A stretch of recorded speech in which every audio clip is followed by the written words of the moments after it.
Can we talk about the heat death of the universe now, or are we supposed to wait until everyone's I here? say we start talking about it now for the benefit of those of us who had the foresight to sounds already reasonable. be seated. Well, you know, everyone's always, you know, when you talk about life extension, the typical conversation is, oh, you mean you're going to live 100 more years, 200 more years? And then the braver people in the audience will say, oh, it could be 1,000 years. And then someone might say 10,000 years. I always like to sort of frame it by saying, well, you know, the mortality rate for 10-year-olds is about 1 in 10,000 per year. So, you know, that promptly frames it as, well, it's perfectly reasonable to think of, you know, 5, 6, 7,000 years, 10,000 years, because after all, if you're 10 years old, then your mortality risk is only 1 in 10,000 per 1 in 1,000 per 1 in 10,000 per year. So you ought to be able to make, you know, 10,000 years. It's probably mostly falling out of trees or something like Yeah, that. exactly. Yeah. It's accidents. Right. Accidents get We you. can avoid those better into the future. Right. Then you can just live, you know, a long time. Yeah, exactly. I wonder if But do then- you get a different answer from the cosmologists or the astrophysicists? You know, Yeah. somebody who thinks about geological time and And then you start to think, well, why should I limit myself to 10,000 years? So, but the biological framing is comforting, you see. And so you can approach people with a biological framing, and then they'll feel comfortable. And then you talk about the heat death of the universe, and then, you know, you get an audience like that. How many people would like to see the heat death of the universe? Hands, please. Okay, so you want to be there when it happens and watch. Yeah, okay. In this audience, it's fair to say that you can talk about the heat death of the universe and how we should be thinking about ways to get around it or engineer it so that it doesn't happen, you know. We'll have time to think about it. to the average person, a long time means human antiquity, right? Right. The dawn of writing or Yeah. the ancient Egyptians or something like that. Yeah. But, not to us cryonicists. I think we think differently in this regard. We do think differently. I will agree with that one. Yeah. We quite. do think differently, don't we? Well, I wanna drag you into a slightly different question. So many, I think a lot of young, especially people in the younger side of life, they see what's going on with AI. They see what's going on maybe with life extension. Can you make the case that signing up for cryonics, even for those individuals who are pretty sure, actually, I'll frame it this way. I'm a big fan of using AI as a prediction market of sorts. So there's a company called Future Search, which you give it a query and it'll spit back after, like 30 minutes of processing through many different LLMs and all the rest.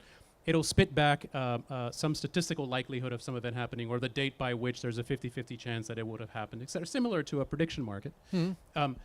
And the prediction that it spat back was that we would reach a longevity escape velocity for your average person of about 65 and healthy at the time, somewhere in the mid-2040s, which sounds pretty good. I think I would get there. Maybe some people wouldn't, but how would you convince people who see those kinds of figures and put some credulity in? How would you suggest to them, no, you should still be signed up for cryonics as well? So 2040s, huh? 2040s. So that's over the next 20 years, 20 right? years from now, yeah.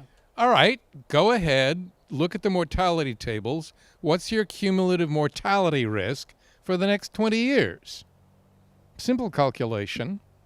Yeah. And then after we've hit mortality escape velocity, what's your cumulative mortality risk after that? Because just because we've hit mortality escape velocity doesn't mean that you're at zero risk for accidents and everything else.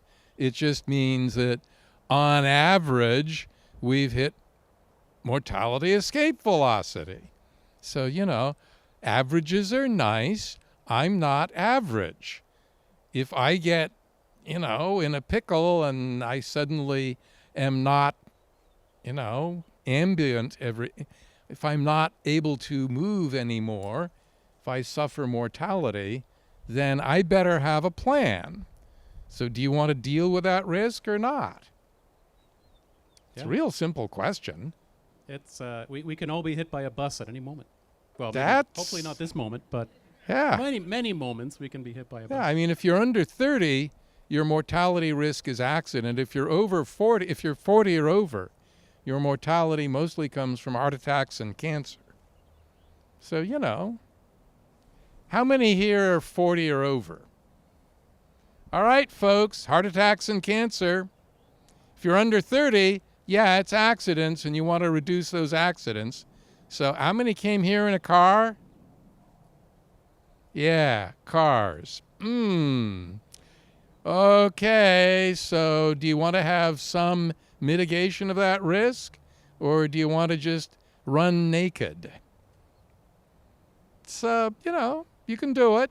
Actually, pedestrians are more likely to die per mile than if you're in a car.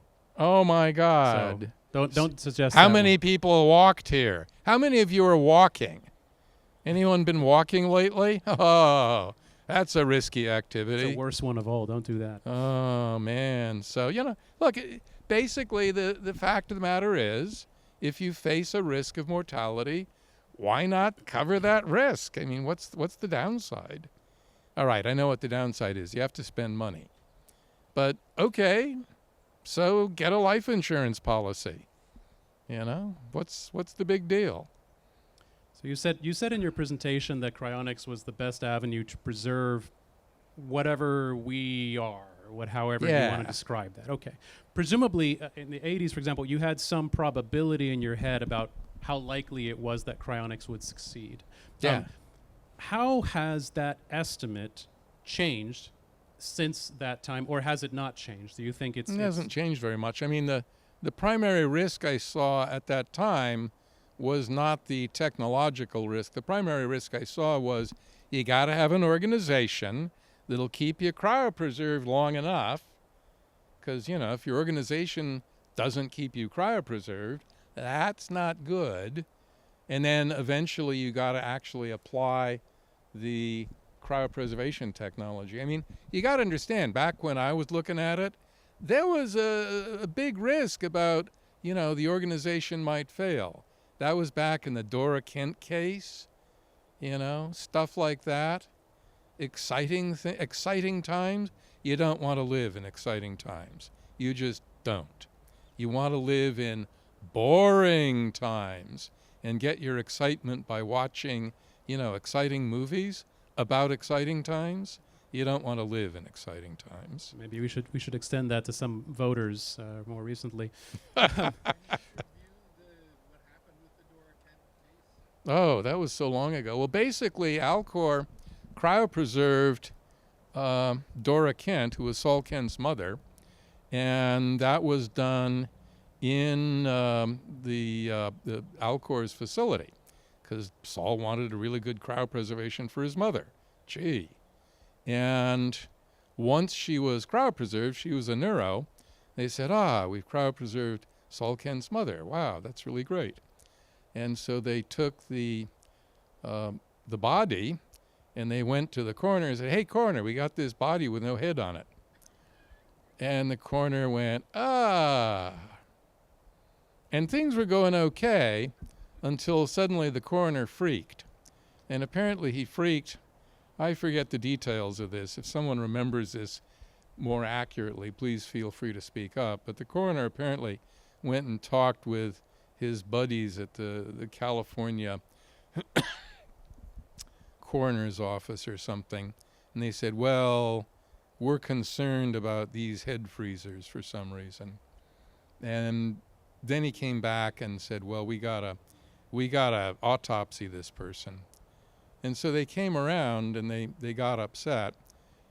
So what happened was, neuro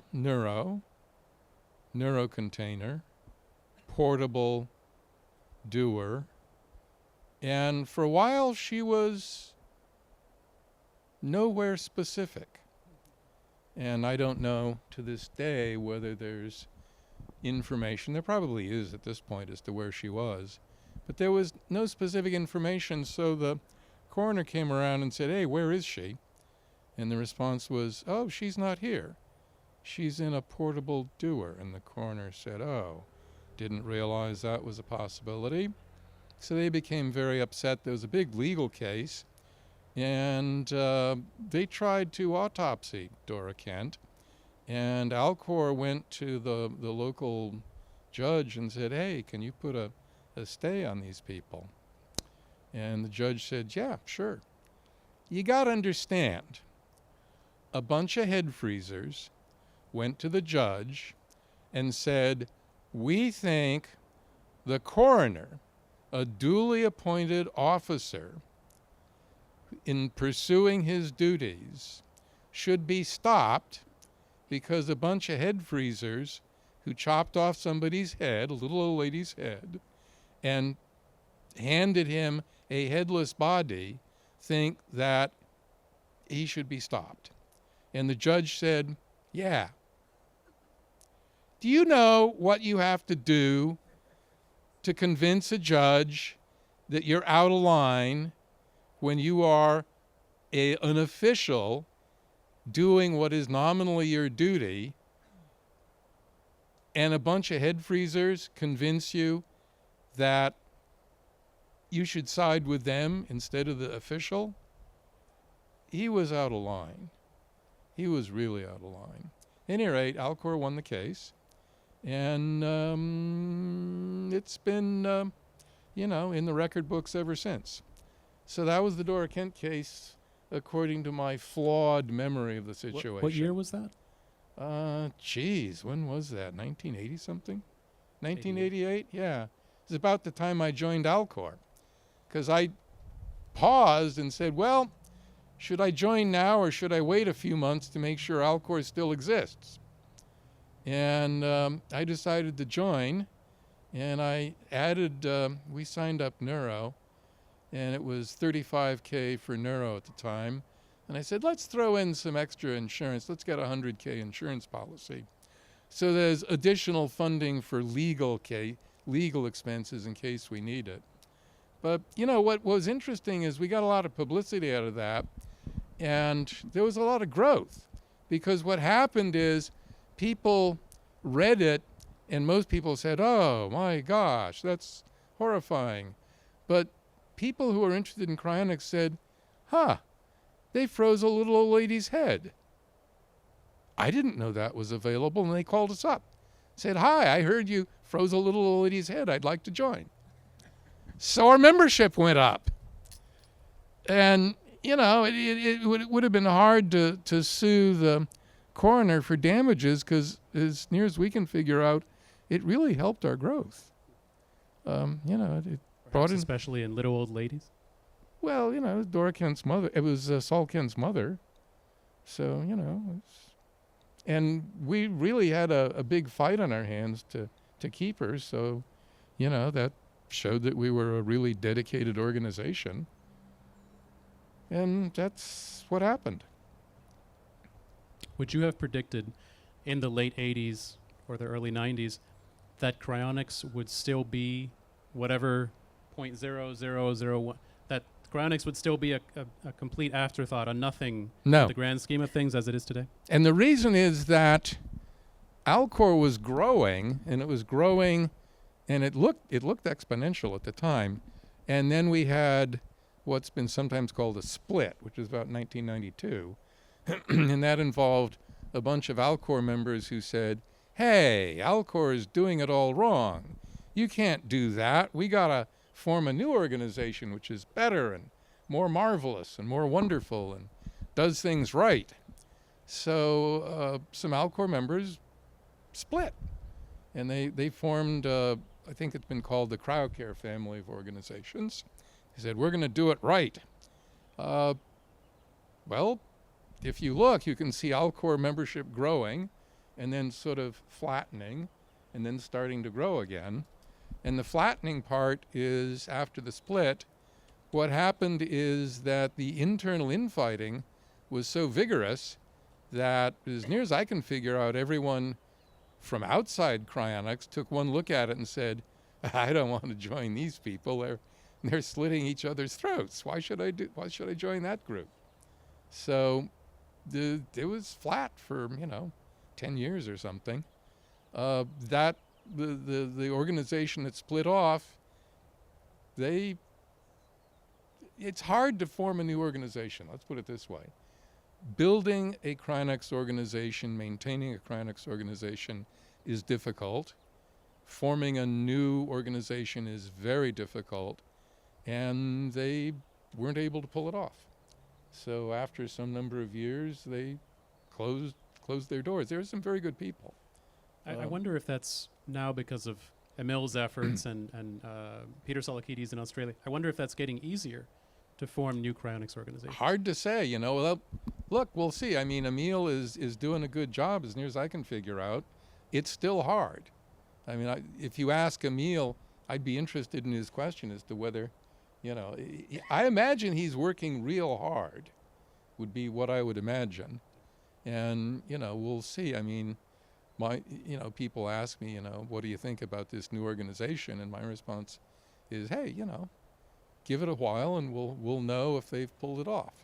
They seem to be making all the right moves. So he looks, properly dedicated and doing good stuff. So, I'm rooting for them. We need people who are dedicated and make things happen. And I absolutely, if I were to give any advice to the cryonics community, it would be, look, the way you succeed is by working hard in whatever organization you're in to make it successful. And for whatever you do, don't fall prey to, the kind of thing that happens in perhaps other communities where they start fighting and what's the word? I'm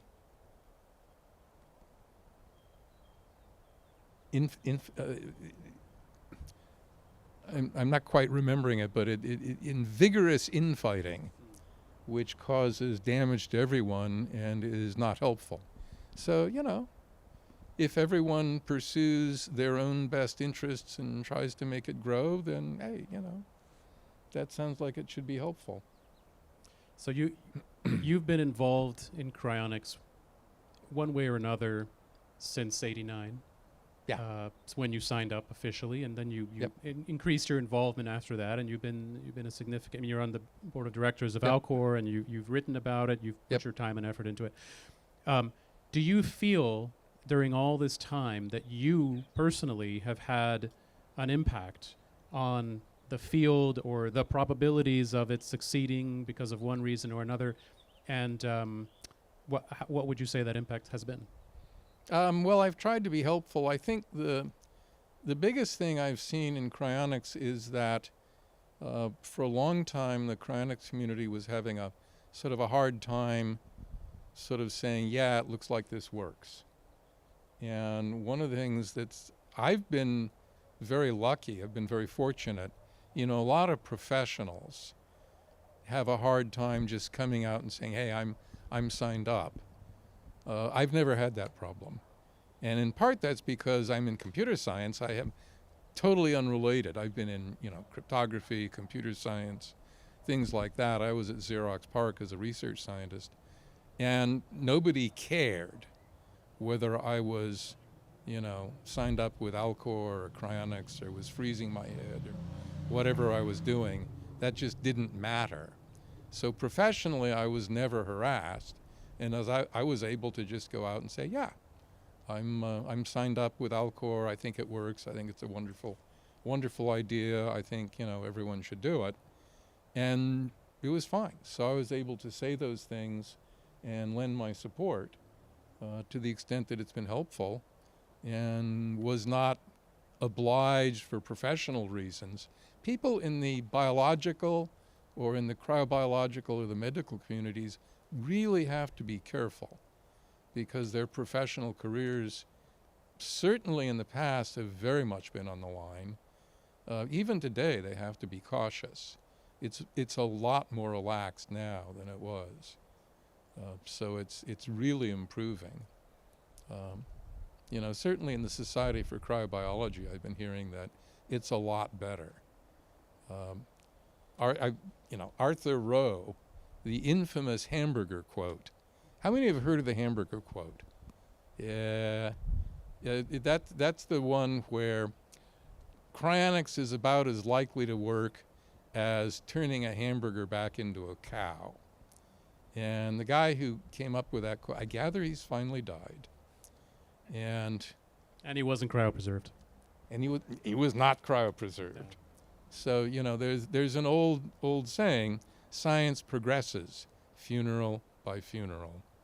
So, and this, it's, that has a fair degree of truth to it. And we're now moving forward. We're seeing the folks who are very resistant to cryonics sort of gradually fading away, and the people who sort of heard about cryonics, know about cryonics, learned it at a young age, are now assuming positions of power and influence and are able to provide an environment which is more open and more accepting. So that's good, and I'm expecting that over the next 5, 10, 15, 20 years we'll see a continued acceptance and growth of cryonics. But it takes a long time for these cultural changes to happen, to take place. It really does. I spoke a bit earlier, actually, one of my questions after Becca's presentation was about that once people that we admire or respect sign up for something or do something, it becomes easier for us to do it.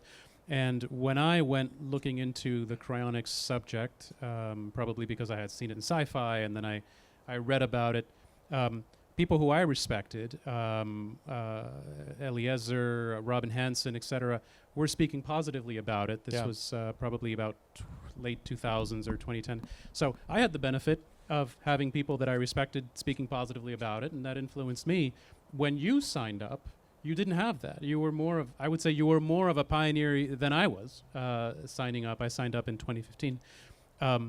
So what do you think it was about you or people like you that caused you to push against the grain as much as you did, and why? Why have so much drive to want what and to end up doing what you did? I just concluded it would work and that I wanted to be alive. So I said, okay, I'll do it. I mean, it was that simple.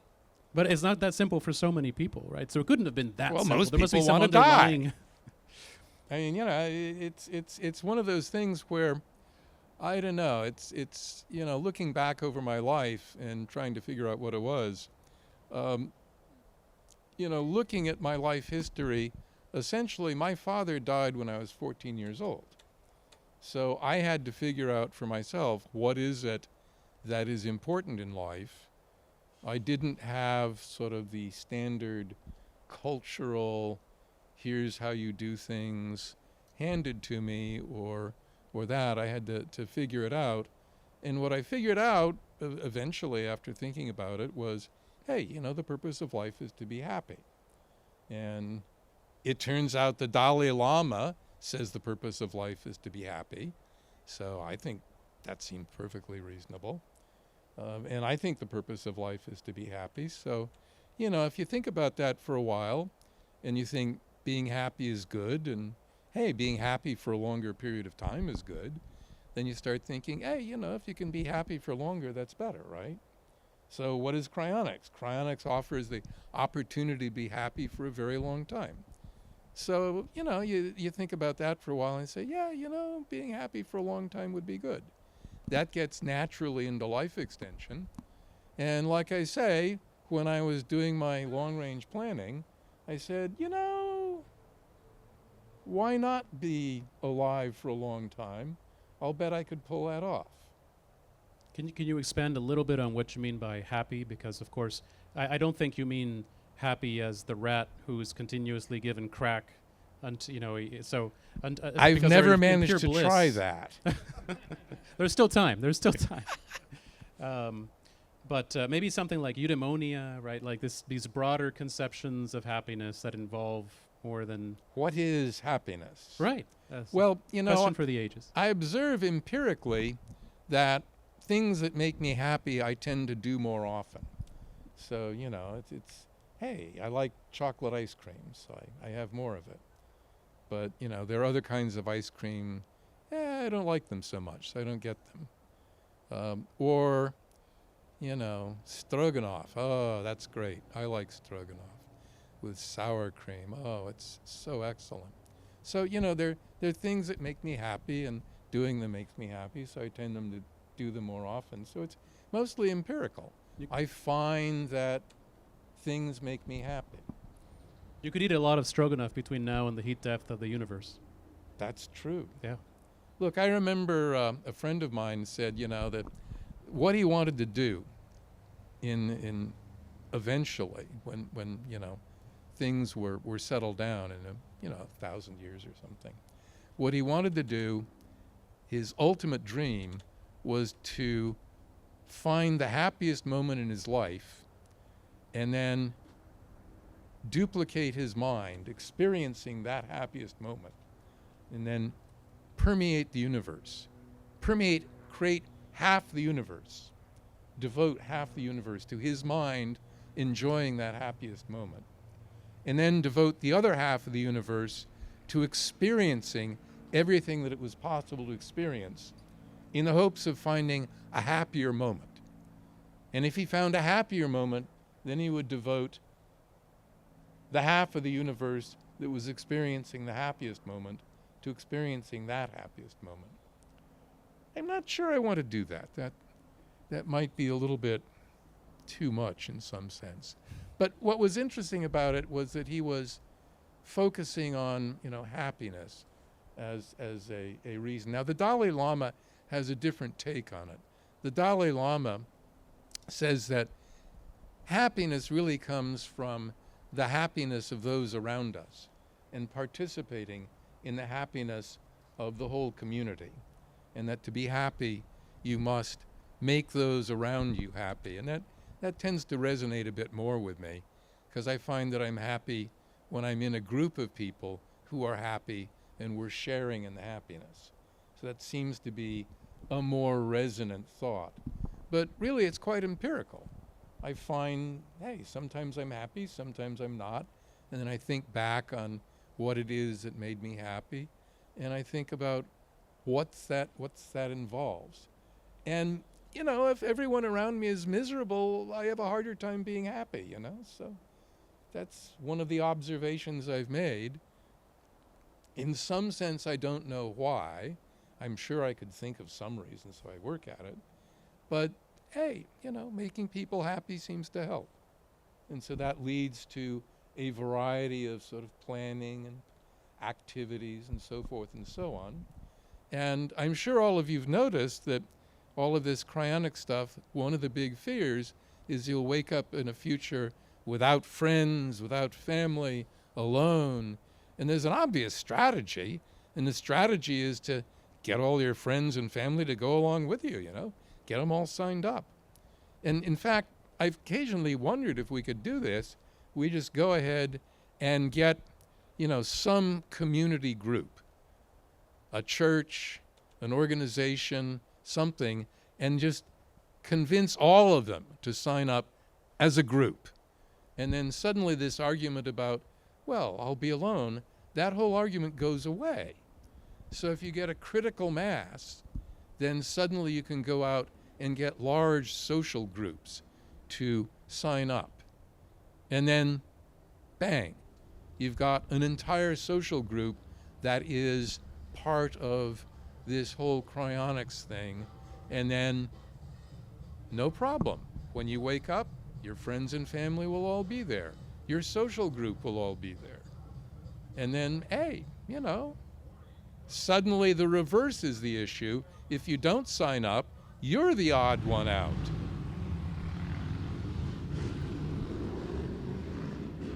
I bet that guy's not signed up. Might be an early one that might have needed it.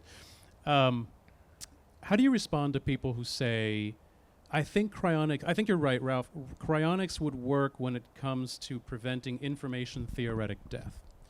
But I care about something else. I care about something like the continuation of my conscious experience and preserving the exact position of all my subatomic particles in some giant CSV file isn't my idea of a good time. It's not what I want going into the future. So how do you convince those people that who might just say, okay, I like your information theoretic concept, that's not what I care about? Well, one of the things going on here is that if you suffer information theoretic death, you're dead, right? I think everyone agrees to that. And then the question is, if you don't suffer information theoretic death, can you be revived in a way which provides, I guess people call it continuity? And the answer is yes, because if you have information theoretic death, you're gone. If you have information theoretic survival, certainly you could be uploaded into a computer. A lot of people don't want that, fine. But if you have information theoretic survival, well, let's paint the scenario. The standard scenario is that you're cryopreserved, and then we have cryobots. Cryobots are very small.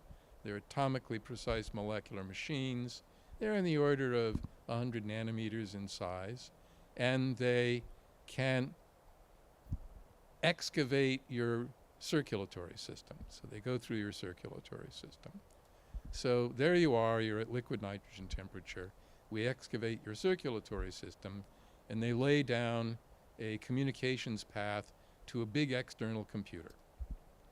Okay, fine. So in this standard scenario, the cryobots are now in the circulatory system. They have access. They're within 10, 20 microns of every part of your body, and they can literally repair everything. They have physical access to everything. They can export detailed information about the structure of your body to this big external computer. And the big external computer can go crunch, crunch, crunch, crunch, crunch, and figure out from the information that the cryobots have sent out what's going on. And then, once the external computer has figured out what's going on, it can send instructions back into the cryobots and say, hey, cryobots, here's what's going on. You got a good cryopreservation. Things are going fine. We only have to do a little bit of repair. There's a fracture. We're going to repair the fracture. So we go in, and the cryobots repair the fracture. So all the fractures are taken care of. Besides the fractures, there's not a lot of damage. There's an area over there where the cryopreservation went badly.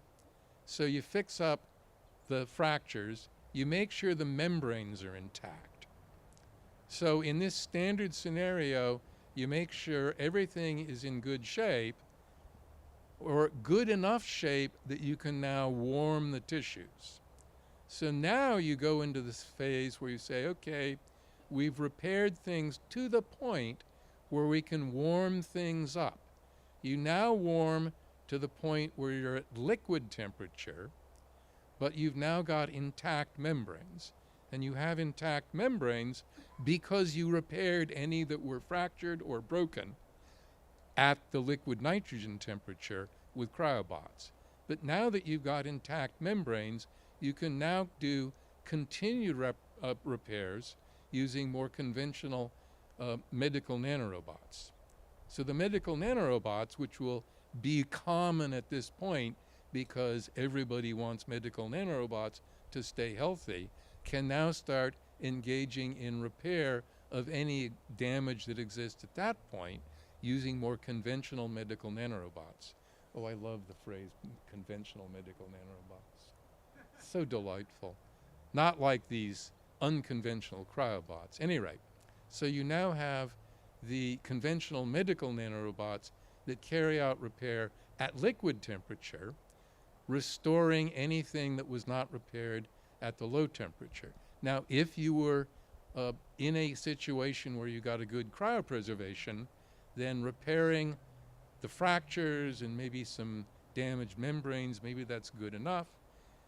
And you repair anything else that needs to be repaired so when you're warmed up, you're stable. And now you can do further repairs at the temperature of, water. So you're now liquid.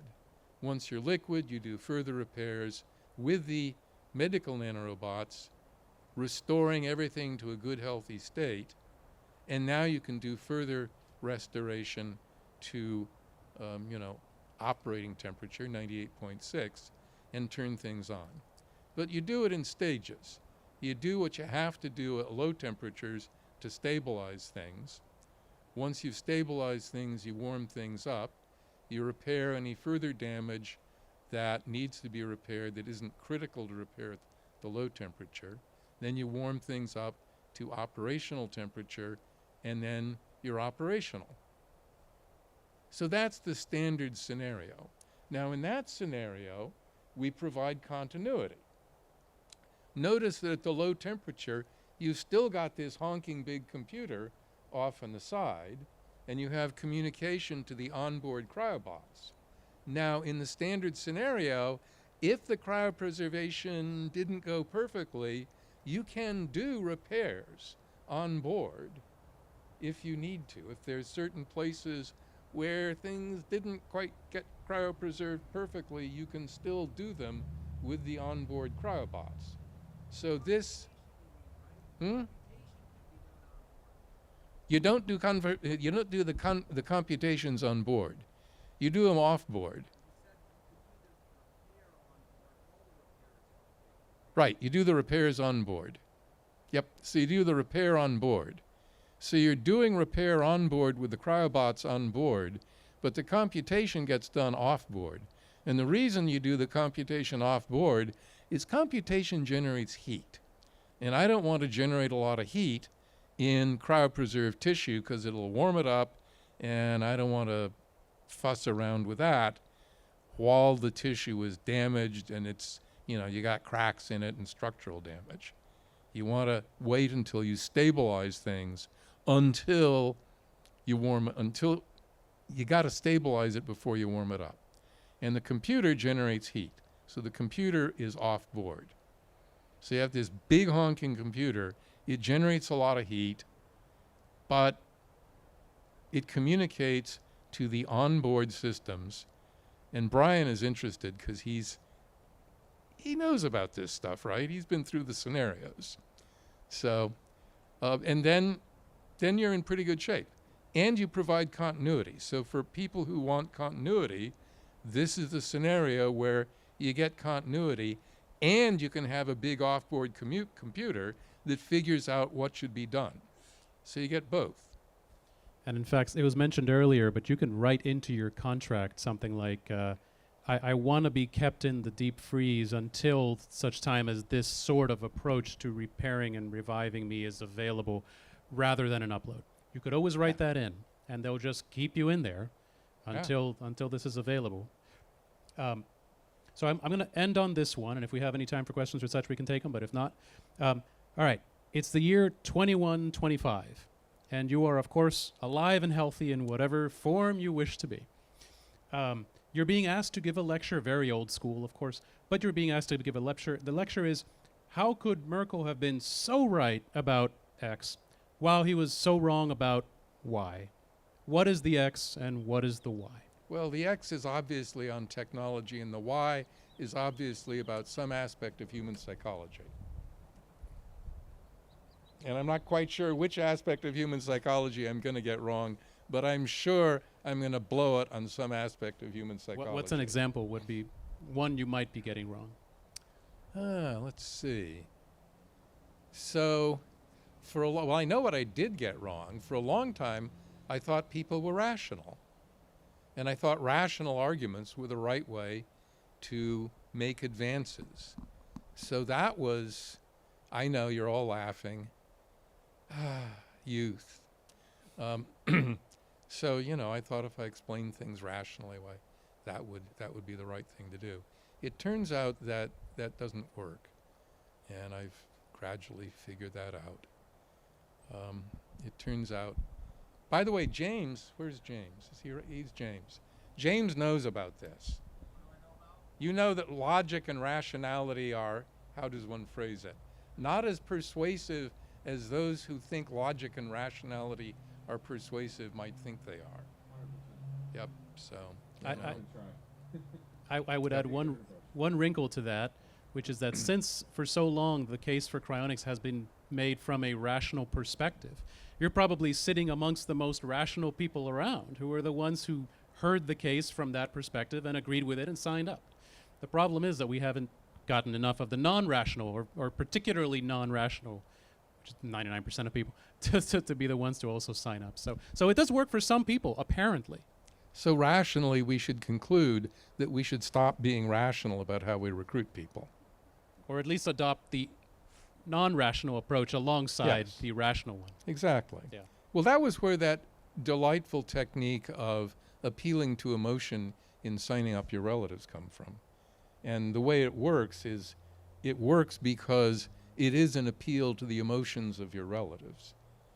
You basically walk up to, your mother and say, I want you to sign up, and the reason I want you to sign up is if you don't, I'll be miserable and wretched for my entire life after you die and aren't cryopreserved. And that's it. That's the whole of the argument. It's hard to argue And with that's that. purely emotional. Yeah. And it doesn't matter whether they believe anything about the technology. Like so many non-rational arguments, they're hard to argue with. Yes, Yeah. exactly. Yeah. So that's it. Well, with that, we are a few minutes over. Somebody want to tell me if we can have time for questions or not? One question. The person with the most burning question. Okay. I've got one question. It's very loud. So you said you came up with the idea of information theoretic death in '86 or sometime in the late '80s. So I'm curious. There were a couple of Harvard bioethicists in 1980 that wrote a paper called "Brain Death and Personal Identity," where they were pointing out all the deficiencies with brain death ideas, cardiovascular death ideas, and they were the first that I could find to advocate for redefining death as based on the loss of personal identity, defining information. And it was interesting, like coming across that work, and coming across your work, and not having really seen the two come together. And I'm just curious if you ever spoke to them, came across them, are aware of their work, they reached out to you, or vice versa, or if those two of you just stayed independent of each other. So it's interesting you mentioned that. Basically, I went off and just thought about the issue for a long time, and I was pleased after thinking about it for a while, 6 months or whatever it was. I went off and then started looking in the literature and found that there had been people in if you've read The Mind's Eye? Yeah, okay. So, I was happy to find that people who think about these things were thinking generally along the same lines. And I concluded that my thinking was probably not unique to me. And I'm not surprised that there are, people who've been thinking along similar lines. I think people in the cryonics community had been thinking along similar lines. I think I was the one who happened to, formalize it, write it down, put it in an article, and that seems to have caught people's attention. So that seems to be the way it went. All I know is that I was particularly focused on what is it, I've got this problem, how do I define the problem? How do I make sure I've figured out the correct thing? And that's what made me think about it. And then there's, there are these interesting questions of when an idea pops up, does it pop up in other places? And usually it does. And then what causes it to pop up and what makes it relevant to a bunch of people at the same time, things like that. So. With that, I know there are more questions, but we're out of time, so they can always be addressed. Now we're going to have a social after this, but with that, Ralph, thank you so much for continuing to expand our minds, and I'm sure you will continue to do that for a long time to come, perhaps a very, very long time to come. I am hoping. Yeah. So thank you.